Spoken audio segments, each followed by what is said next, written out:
What's up guys, Satisak nagbabalik. Hindi muna tayo Popolan Kupa ngayon. Parsa muna gagamitin natin. Tapos sabi ko magko-content lang talaga ako. Pero tignan mo yung nakalaban namin. Si Briggs, yung top global Yusong. Pero bakit kaya ganun? Wala siyang skin. Sa bagay, malakas na siya. Kaya di na siya magpapakita ng skin. Kaya tara, let's go! Pag mid lane nga pala kayo guys, huwag nyo kakalimutan na mag-clear ng mid. Tapos, kapag na-clear nyo na yung mid, dalaw naman kayo sa mga lane. Kunwari, ito, XP lane. Dalaw kayo dyan. Tingnan nyo, dadalawan ko to si Briggs.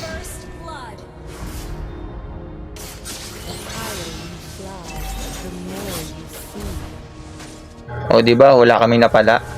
Siyempre, sa pangalawang pagkakataon, dadalaw ulit tayo.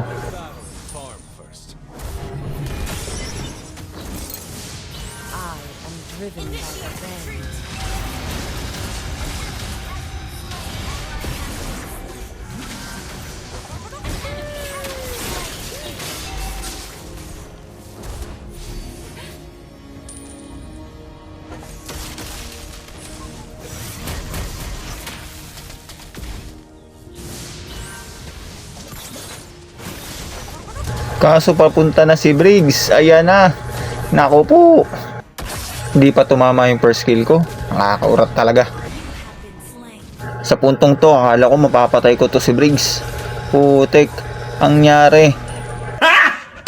Gani! Gani! Pusang gala. Pinagtawanan ako ni Briggs. Fast forward na natin yung laban. Yung nakakalamang kami. Ay hindi pala. Sila pala lamang. Panoorin yung mangyayari dito guys. Kung ano mangyayari sa Lord. Ayan na. Ayan na. Tignan nyo guys. Ano mangyayari. Pagag. Nakuha ni Satisak. Nakuha ko na nga yung Lord dito. Tapos tignan nyo pa yung Argus sa bot.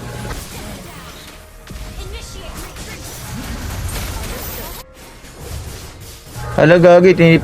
Ako tipi Argus. Nice game Briggs. Nice game Briggs. Alam ko malakas ka mag-Yusong. Pero not this time. Sheesh. What? What the fuck? Gani! Gani!